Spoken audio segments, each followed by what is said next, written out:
Welcome to our channel. Today we how to connect Medium to LinkedIn for consistent article republishing. Easy tutorial step by step clearly.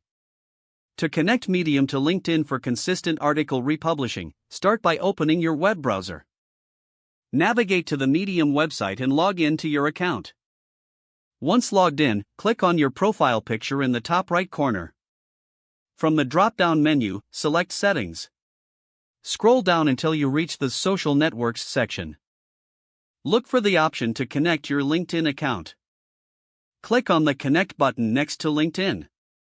A pop-up window will appear, prompting you to log into your LinkedIn account. Enter your LinkedIn credentials and click Sign In.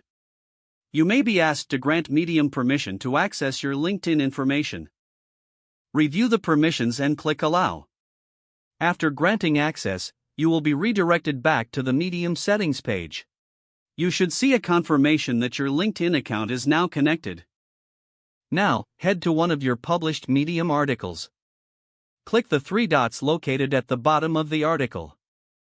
From the options that appear, select Share. Choose the LinkedIn option from the sharing options.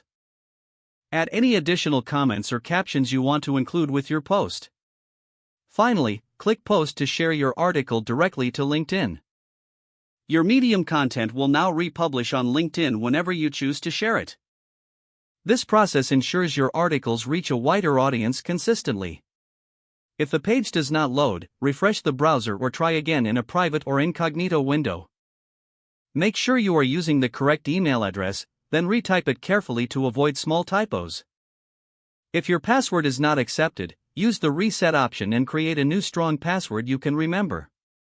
Check your spam folder for verification or security emails, then complete any requested confirmation steps. Enable two-factor authentication if available to improve account security and reduce unauthorized access risk. After signing in, review your profile details so your contact information and settings are accurate and current. If you see an error message, note it down and try again after restarting your device and internet connection. Log out when you finish, especially on shared devices, to keep your account and payment information secure. If the page does not load, refresh the browser or try again in a private or incognito window. Make sure you are using the correct email address, then retype it carefully to avoid small typos. If your password is not accepted, use the reset option and create a new strong password you can remember. Don't forget to like this video and subscribe to our channel for more step-by-step tech guides.